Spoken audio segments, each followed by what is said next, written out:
प्रकटी प्रकटी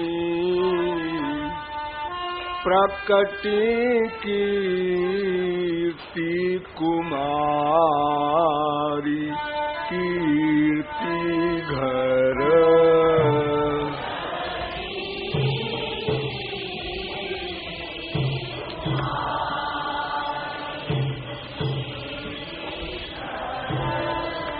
प्रकटी कीर्ति कुमारी कीर्ति घर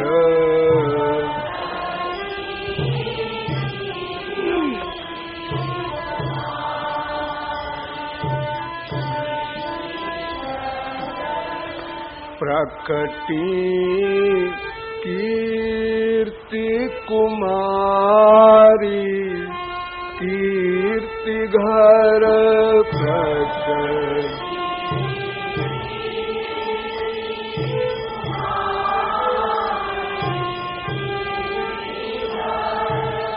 प्रकटी कीर्ति कुमारी कीर्ति घर प्रकटी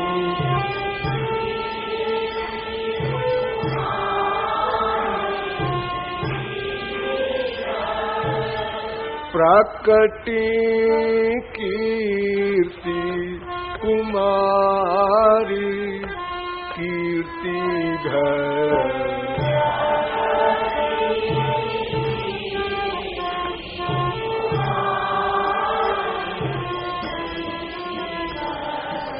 प्रकटी कीर्ति कुमारी कीर्ति घर प्रकटी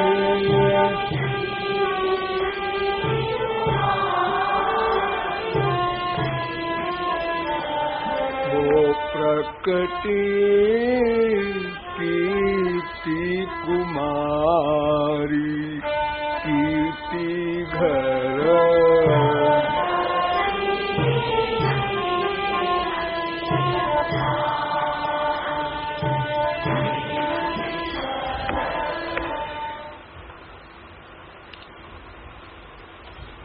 कीर्ति मैया के घर में किशोरी जी प्रकट हुई हैं, राधा तत्व प्रकट हुआ है।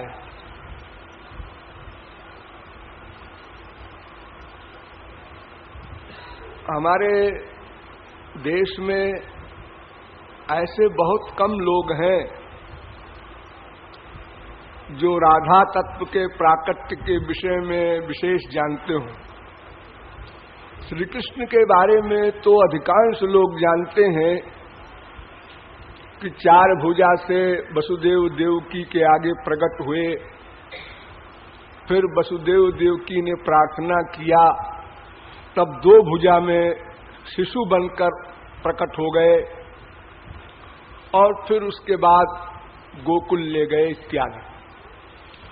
लेकिन किशोरी जी के बारे में बहुत कम लोगों को ज्ञान है। वास्तव में ये जम राधा यश्च कृष्णो रसाब्धिर देहे नैका क्रीडनार्थम द्विधाभूत। राधा अलग कोई पर्सनैलिटी नहीं है, श्री कृष्ण ही 2 बन गए थे, एक राधा रूप में एक श्री कृष्ण रूप में, ऐसा वेद कहता है और पुराण तो सब कह ही रहे हैं।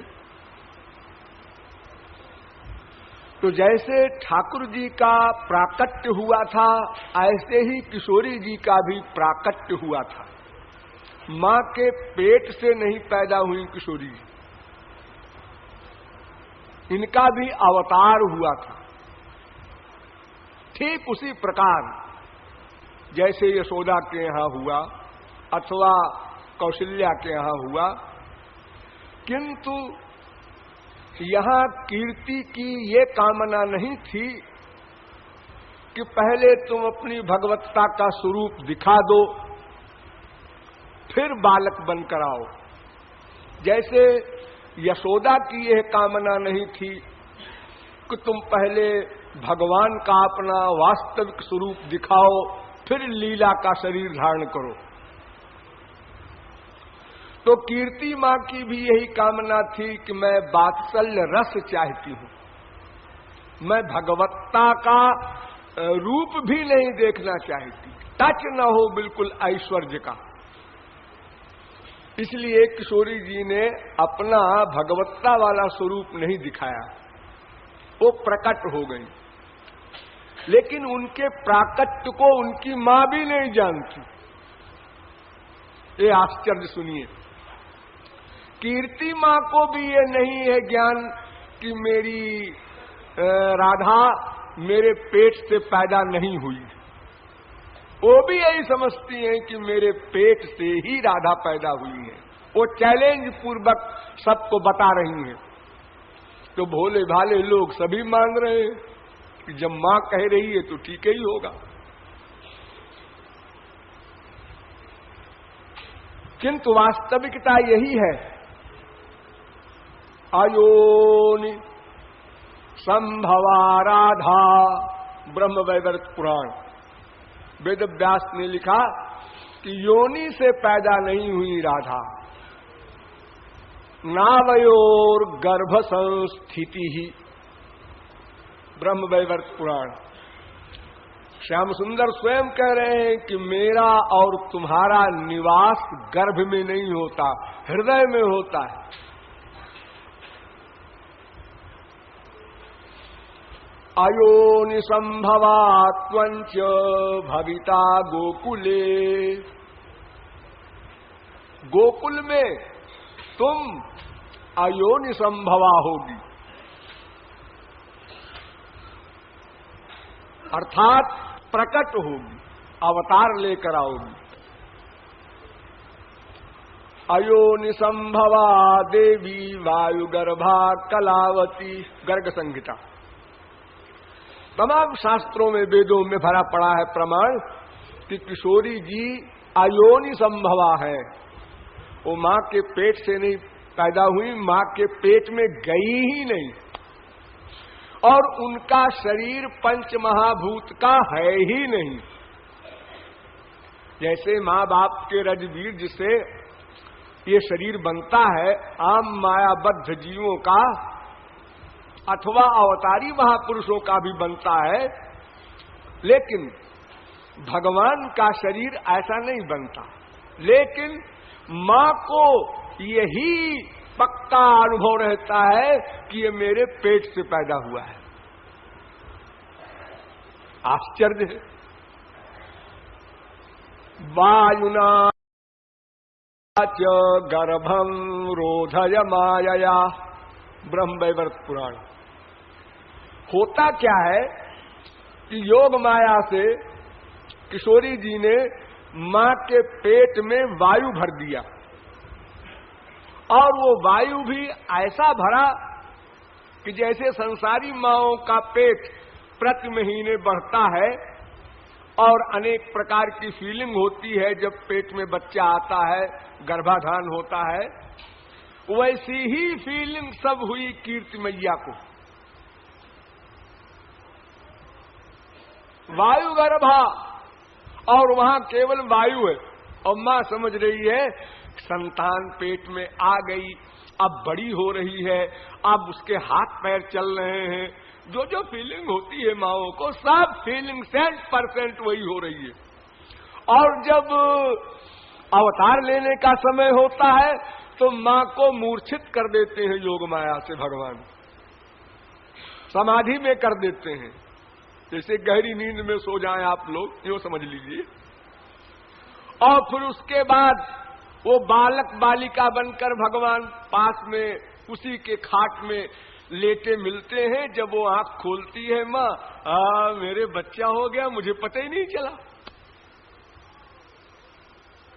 और जब लोग आते हैं तो वो यही समझते हैं, क्योंकि मां तो कई महीने से बता रही है मेरे पेट में बच्चा आ गया है, बड़ा हो गया, पेट भी बढ़ रहा है, सब देख रहे हैं। वो तो गधा भी जान लेता है जब कोई मां बनने वाली होती है। तो ऐसा खेल होने के बाद किशोरी जी का प्राकट्य हुआ और वो शरीर दिव्य चिन्मय था। देह देहि विदा चैव नेश्वरे विद्यते क्वचित। उनका देह और उनकी आत्मा दोनों एक थी।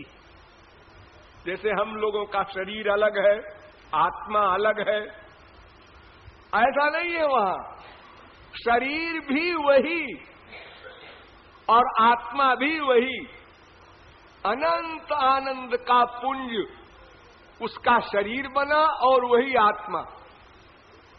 वहां देह देही भेद नहीं है। सत्य ज्ञानानंतानंद मात्रैक रस मूर्तया अस्पृष्ट भूरि माहात्म्या अपिषुपनिषदृशाम। बड़े बड़े वेद के तत्वज्ञ ब्रह्मदर्शी लोग भी इस रहस्य को नहीं जान पाते जब तक कोई रसिक ये रहस्य न बतावे कि भगवान के शरीर में क्या विशेषता है, किशोरी जी के शरीर में क्या विशेषता है। दिव्य चिन्मय, अरे दिव्य चिन्मय नहीं, दिव्य चिन्मय शरीर तो महापुरुषों का हो जाता है गोलोक में। ये जो आप लोग पढ़ते हैं चिदानंदमय देह तुम्हारी विगत विकार जान अधिकारी, ये आनंदमय देह है। तो आनंदमय देह तो चिदानंदमय देह तो भगवत प्राप्ति के बाद सभी जीवों को मिलता है गोलोक में, लेकिन उसमें देह देही भेद होता है। उनका शरीर आनंद ही है, आनंदमय नहीं। आनंद मात्र करपाद मुखोदरादि भागवत कहती है, आनंद ही आनंद है और कुछ है ही नहीं। भीतर भी बाहर भी, आत्मा भी शरीर भी सब एक। इसलिए अलौकिक शब्द से इतना ही न समझ लेना, अलौकिक शरीर तो महापुरुषों का भी होता है। ललिता विशाखा तुंग विद्या चंपक लता अथवा कोई भी तुलसी सूर्य मीरा कबीर जो भगवान के लोक में चले जाएंगे सबको अलौकिक शरीर मिलेगा। वहां तो लौकिक वस्तु का प्रवेश ही नहीं हो सकता, क्योंकि माया का प्रवेश नहीं है। ये जो सूर्य चंद्र आदि आप देखते हैं, इनका प्रवेश नहीं है भगवान के लोक में। श्री कृष्ण ही सूर्य बनते हैं, वही चंद्र बनते हैं। वहां माइक तत्व का प्रवेश ही नहीं। तो किशोरी जी का शरीर आनंद मात्र है और कुछ नहीं। वे किशोरी जी प्रकट हो रही हैं। किशोरी जी के तत्व को समझना और समझाना दोनों असंभव है वैसे तो, लेकिन मोटे तौर पर समझ लीजिए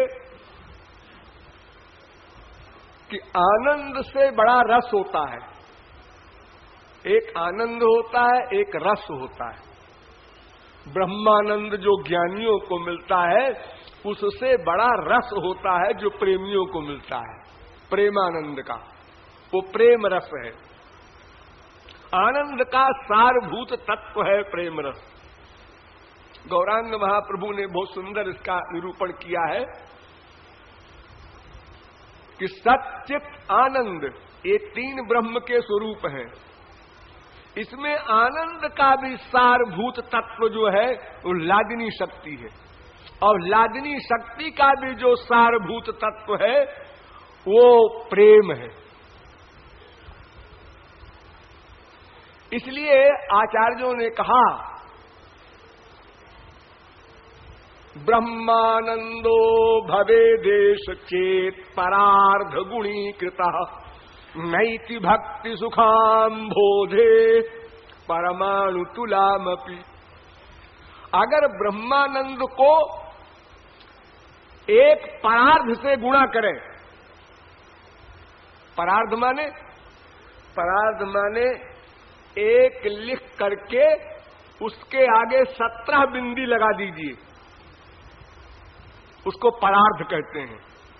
यानी इकाई, दहाई, सैकड़ा, हजार, 10,000, लाख, 10 लाख, करोड़, 10 करोड़, अरब, 10 अरब, खरब, 10 खरब, नील, 10 नील, पद्म, 10 पद्म, शंख।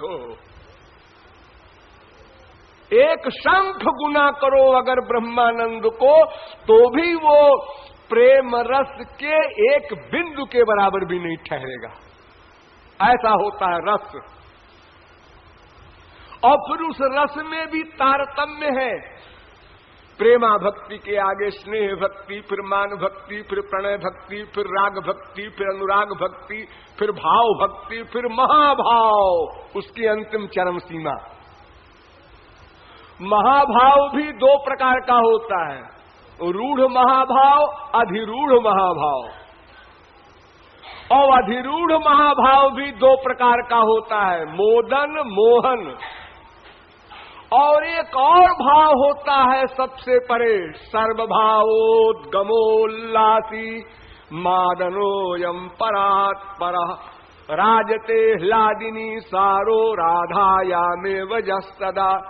एक भाव होता है मादनाख्य भाव। ये किसी महापुरुष को प्राप्त नहीं हुआ। गोलोक में भी किशोरी जी की जो बड़ी पर्सनल है ललिता विशाखा, उनको भी नहीं प्राप्त हुआ। ये केवल किशोरी जी के पास ये अवस्था है, मादनाख्य महाभाव। जो मैंने कल बताया था आप लोगों को, वही मादनाख्य महाभाव है। एकस्य श्रुतमेव लुम्पति मतिम् कृष्णेति नामाक्षरम् सांद्रोन्माद परम्परामुपनयत्यन्यस्य वंशीकलः एष स्निग्धद्युतिर्घनद्युतिर्मनसि मे लग्नः सकृद्वीक्षणात् कष्टम् धिक् पुरुषत्रयेरतिरभून् मन्ये मृतिश्रेयसी। अर्थात किशोरी जी ने श्री कृष्ण नाम सुना और सरेंडर हो गया, बंशी सुनी और एकत्व हो गया, चित्र देखा समाधिस्थ हो गई। ये मादनाख्य महाभाव है। अभी श्री कृष्ण का दर्शन नहीं हुआ। तो मादनाख्य महाभाव की स्थिति वाली किसी सुप्रीम पावर का नाम राधा तत्व है। ये शब्दों में सुन लीजिए, समझ में कुछ आएगा नहीं, हमारा समझाना निरर्थक। लेकिन इतना समझ लीजिए, ऐसा कोई अनिर्वचनीय, अपरिमेय, अपौरुषेय तत्व है राधा तत्व, जो कीर्ति मां की गोद में प्रकट हुआ। अब उस कीर्ति मां का क्या सौभाग्य होगा, इसे आप लोग सोच सकते हैं। जिसको झापड़ लगाने का अधिकार हो जाए, डराने, धमकाने, प्यार करने, गोद में लेकर सोने और बार बार किशोरी जी के मचलने पर, ठुनकने पर, रोने पर कोई चीज देना, अनंत सुख। जितना सौरस्य प्राप्त होगा मां को, उतना पिता को भी नहीं होता, भाई वगैरह को और कम होता है। और फिर बाकी जो जनता है ब्रज की, उसको तो और कम होगा ही। लेकिन वो जितना कम से कम होगा, वो भी अनंत कोटि ब्रह्मानंद के बराबर है। अरे कीर्ति मां की टक्कर लेने की बात छोड़ दो, लेकिन अगर कोई गधा, कुत्ता, बिल्ली भी ब्रज में हो और किशोरी जी का दर्शन कर लिया हो उसने, तो उसका जो रस होगा वो भी अनंत कोटि ब्रह्मानंद से बड़ा है। ऐसी किशोरी जी ने कीर्ति के घर में अवतार लिया। उस समय क्या हुआ सुनिए। प्रकटी कीर्ति कुमारी कीर्ति घर,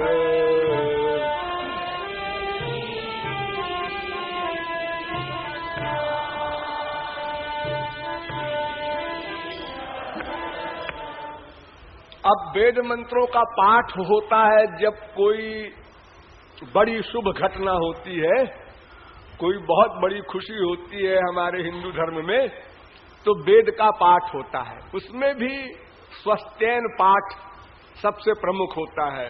स्वस्ति न इंद्रो वृद्धश्रवाः स्वस्ति न पूषा विश्ववेदाः स्वस्ति नस्तारिक्षो अरिष्टनेमिः स्वस्ति नो बृहस्पतिर्दधातु पयः पृथिव्यां पय ओखधीकुपयो दिव्यन्तरिक्षे पयोधाः पयस्वतीः प्रदिशः सन्तु मह्यम् विष्णोरराटमसि विष्णोः स्नप्रेस्थो विष्णोः स्यूरसि विष्णोर्ध्रुवोऽसि वैष्णवमसि विष्णवे त्वा इत्यादि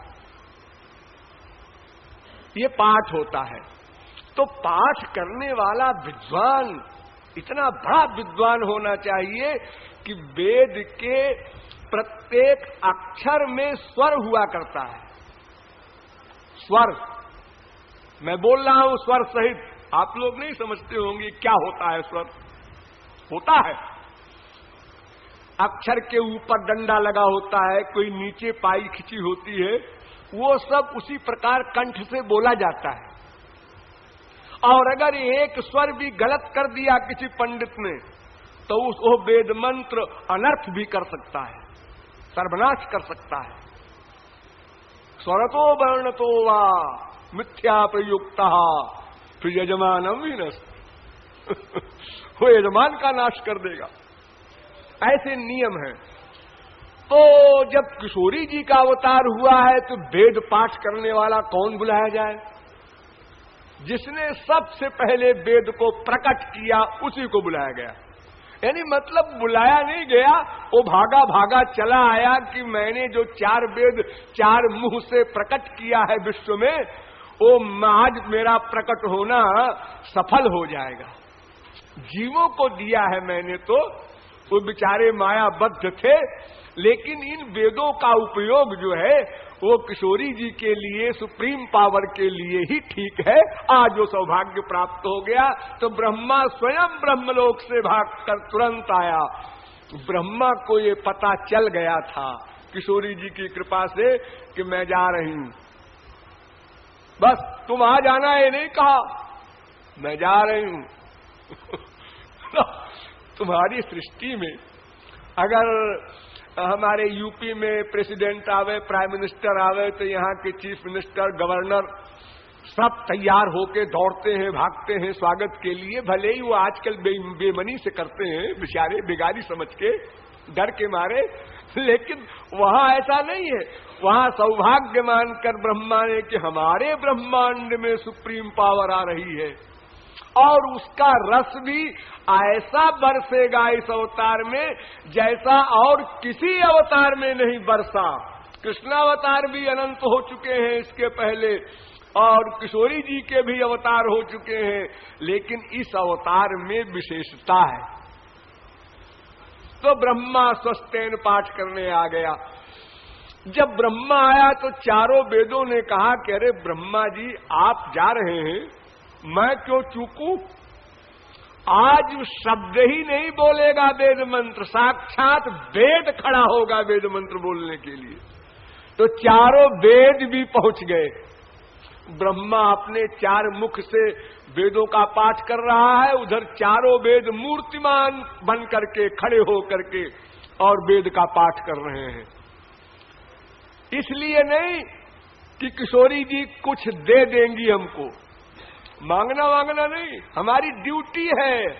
इतने हर्ष से विभोर हैं ये लोग, ये अपने ऊपर कंट्रोल नहीं कर पाए, बिना बुलाए जाकर के किशोरी जी का वेलकम स्वागत कर रहे हैं। प्रगति कीर्ति कुमारी कीर्ति घर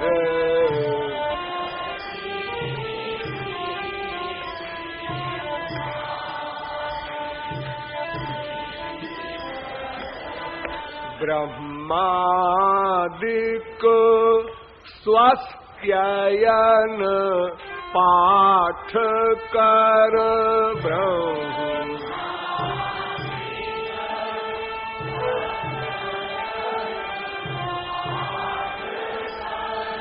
ब्रह्मादिक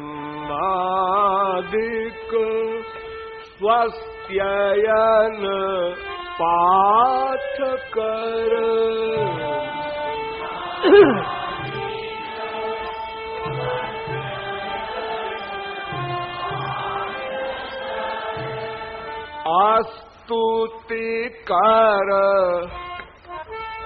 आस्तुति कर श्रुति चारी कीर्ति घर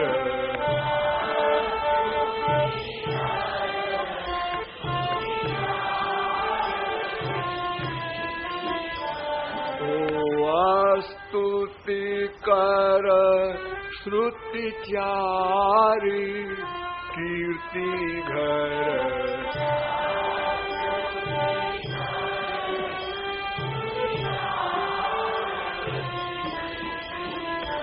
तो प्रकटी कीर्ति कुमारी कीर्ति घर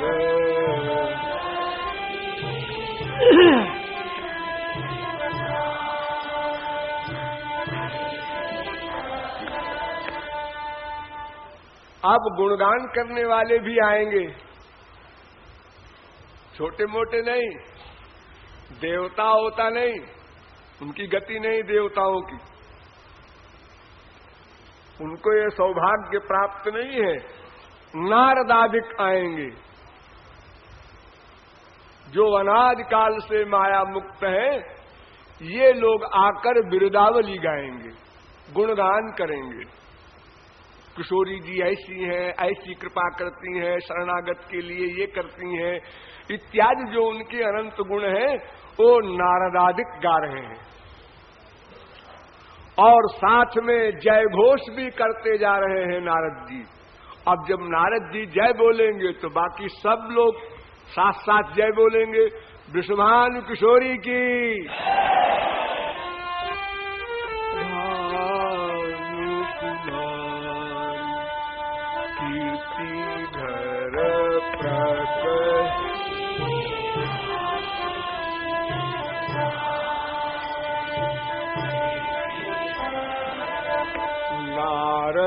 नारदादि बिरदावली गावत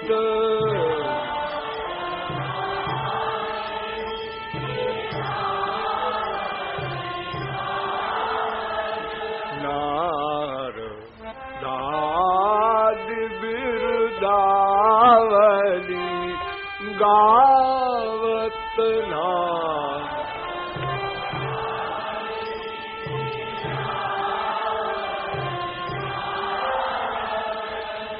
कही जय भानु दुलारी कीर्ति घर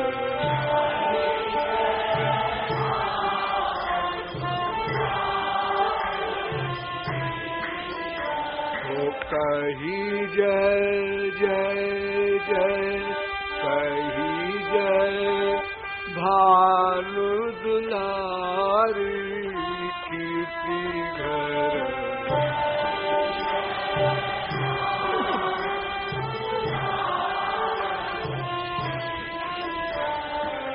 प्रकटी कीर्ति कुमारी कीर्ति घर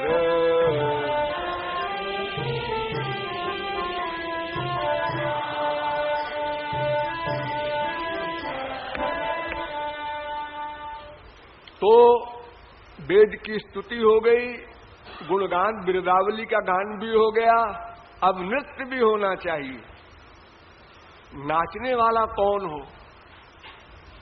स्वर्ग की अप्सराएं बड़ा अच्छा नाचती हैं और यक्ष किन्नर गंधर्व सब नाचते हैं बड़ा अच्छा। आप लोग सोच नहीं सकते जितना अच्छा वो लोग नाचते हैं। आप लोग तो संसार के ही नाचने वालों में विभोर हो जाते हैं। क्या उदय शंकर का हाथ चलता है, क्या कमर चलती है। लेकिन स्वर्ग लोक के जो हाहा हूहू गंधर्व हैं और जो वहां के नर्तक हैं या नर्तिकाएं हैं, वो उनका नृत्य विलक्षण होता है। आपकी आंख की पलक नहीं बन सकती, समाधिस्थ हो जाएं आप लोग। अरे वैसे तो देवताओं के शरीर की खुशबू से ही आप लोग बेहोश हो जाएंगे, तो देखने का चांस ही नहीं मिलेगा आपको। लेकिन वे लोग भी अधिकारी नहीं है, क्योंकि किशोरी जी का मामला है। तो कौन नृत्य करे? तो भगवान शंकर आ गए अपने आप।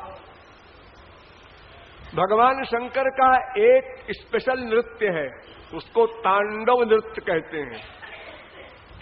वो केवल शंकर जी के ही पास है। वो समाधि का नृत्य होता है। उसे संसार में भी कुछ नर्तक दिखाने की चेष्टा करते हैं, लेकिन वो जोक की तरह लगता है उनका दिखाना, क्योंकि वो समाधि में ही तांडव नृत्य होता है, वो होश में हो ही नहीं सकता। तो भगवान शंकर तो किशोरी जी के अनन्य भक्त हैं, वे भला कैसे चूकते? वे भी अपना आ गए और आकर के तांडव नृत्य करने लगे। यानी समाधि की स्थिति में पहुंच करके प्रेमानंद में विभोर होकर के भगवान शंकर नृत्य कर रहे हैं। तांडव नृत्य करत शिव शंकर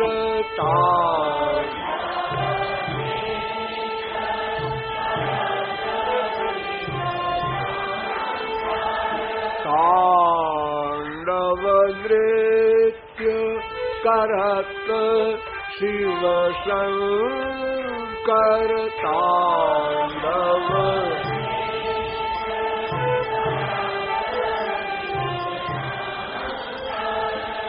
सुधि बुद्धि देह सुधि बुद्धि देह विसारी कीर्ति घर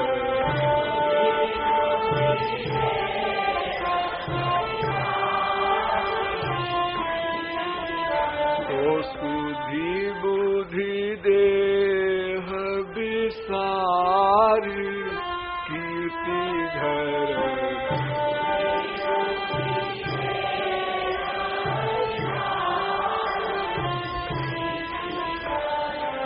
प्रकटी कीर्ति कुमारी कीर्ति घर।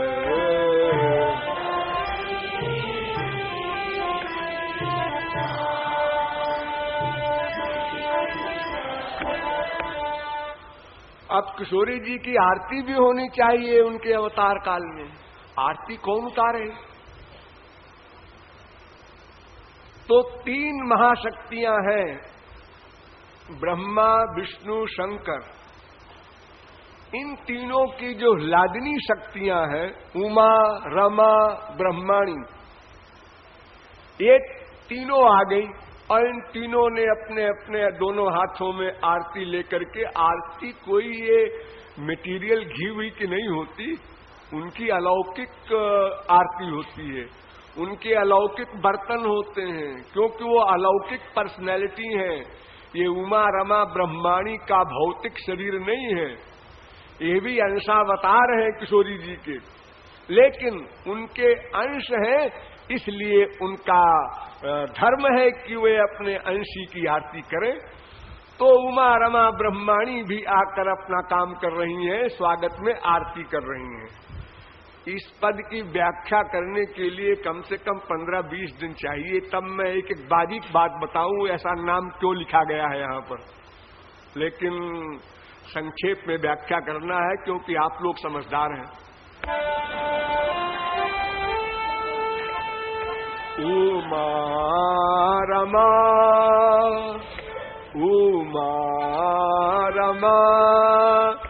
ब्रह्माणी आदिक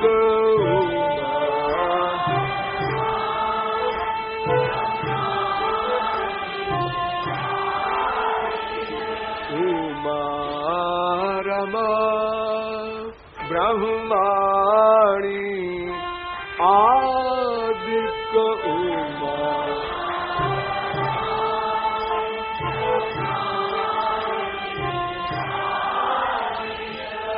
आरती कुंवरी उतारी कीर्ति घर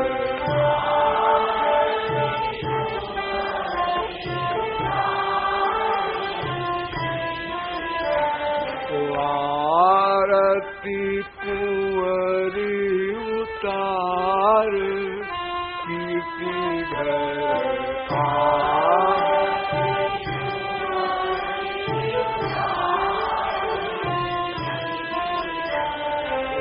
प्रकटी कीर्ति कुमारी कीर्ति घर। कुछ परमहंस भी पहुंच गए वहां, सिद्ध परमहंस जो ब्रह्मलोक ब्रह्मद्रव में रहते हैं, मुक्त हो चुके हैं। अथवा कुछ ऐसे मुक्त परमहंस हैं जो एकत्व को प्राप्त नहीं हुए और विश्व में यथा काम यथा इच्छा घूमते रहते हैं, सनकादिक परमहंस वगैरह।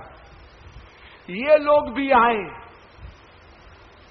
कहीं खबर मिली होगी नारद वगैरह से और आकर इन्होंने किशोरी जी को देखा तो ये भी देखा कि कुछ हो रहा है यहां पर, कुछ नहीं देखा, बस किशोरी जी को देखते रहे। उन्होंने कुछ किया ही नहीं, न जय बोले, न आरती में शरीक हुए, न वेद पाठ किया। यानी उनकी जो समाधि थी वो उल्टी हो गई, प्रेम समाधि हो गई। एक टक देखते रहे। जब थोड़ा सा होश आया तब उन्होंने एक शब्द कहा, बलिहार। बलिहार माने हमारा ब्रह्मानंद इस दिव्य मूर्ति पर निछावर है, कुर्बान है। बस एक शब्द बोल पाए, बलिहार, और कुछ नहीं बोल सके, क्योंकि उनको विचारों को जो ब्रह्मानंद मिला था वो तो अंतःकरण की उपाधि पर मिला था, यानी सोपाधिक ब्रह्म दर्शन हुआ था। और जब उपाधि समाप्त हुई तो फिर केवल सत्ता रह गई, यानी अंतःकरण समाप्त हो गया जब, तो केवल आत्मा बचा। तो आत्मा का परमात्मा में लय हो गया, तो अनुभव कौन करे? जब अनुभव करने वाला अंतःकरण था तो निरुपाधिक ब्रह्म का दर्शन नहीं हो सकता, और जब अंतःकरण निवृत्त हो गया प्रारब्ध भोग के बाद और ब्रह्म निरुपाधिक दर्शन होने का समय आया तो अंतःकरण ही नहीं है, दर्शन क्या हो बेचारे को? मन ही नहीं, बुद्धि ही नहीं, इंद्रिया शरीर तो खत्म ही है। तो वे जो ज्ञानी इस प्रकार के इने गिने थे, मुक्तानाम अपि सिद्धानाम नारायण परायण सुदुर्लभ प्रशांतात्मा कोटिस्वपि महामुने, करोड़ों ज्ञानी परमहंसों में किसी एक पर किसी रसिक संत की कृपा जब हो जाती है, मध्ये जस्मिन् भगवत कृपा स्यात् तत्प्रियस्य वा सक्षीण तत्तद्भाव स्यात् शुद्ध भक्त्यधिकारिवान यथेव सौनकादिश्च ध्रुव इत्यादि। तो वो भाग्यशाली ज्ञानी अलौकिक दिव्य शरीरधारी सगुण साकार ब्रह्म के रस का अनुभव कर पाता है, और तो बाकी बिचारे सदा को लीन ही हो गए। मुक्ता अपि लीलया विग्रहं कृत्वा त्वाम भजन्ते, शंकराचार्य ने भी माना है। नृसिंहतापनीय उपनिषद के भाष्य में कहा है कि मुक्त भी कोई कोई शरीर धारण करके और सगुण साकार का प्रेमानंद पा लेता है, कोई कोई। मुक्ता अपि ही एनम उपासते, वेद भी कहता है। तो ऐसे भाग्यशाली इन्हें गिने ज्ञानी भी वहां पहुंच गए और वो एकटक देख रहे हैं। देखने के बाद जब थोड़ा होश आया तो कुछ कह नहीं सके, बलिहार, बस छुट्टी, आगे बाणी बंद। यानी जिस अनंत अनिर्वचनीय अपरिमेय पौरुषे ब्रह्मानंद का हम अनुभव करते थे, वो ब्रह्मानंद कुछ भी नहीं है इस स्वरूप दर्शन के आनंद के आगे। इसलिए क्या शब्द बोला जाए, बस बलिहार अपने आप को कुर्बान कर रहा है, निछावर कर रहा है। प्रकृति कीर्ति कुमारी कीर्ति घर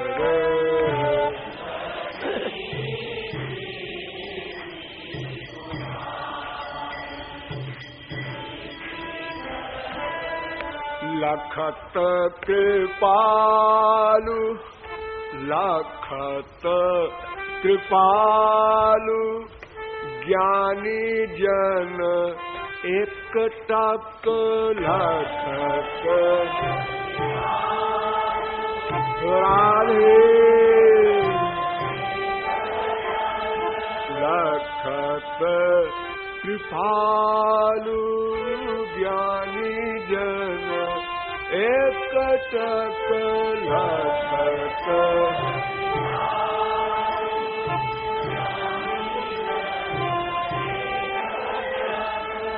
पुनि पुनि कही पुनि पुनि कही बलिहारी कीर्ति घर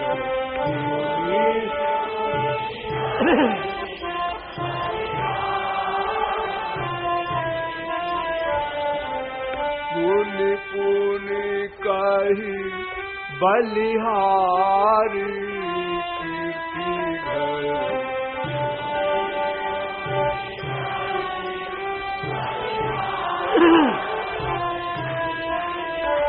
ओ प्रकृति कीर्ति कुमारी कीर्ति घर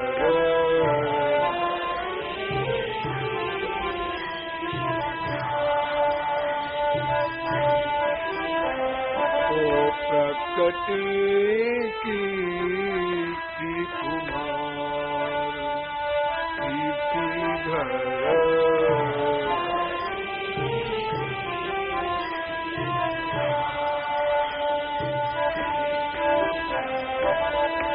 मादन महाभाव रूपा कीर्ति कुमारी की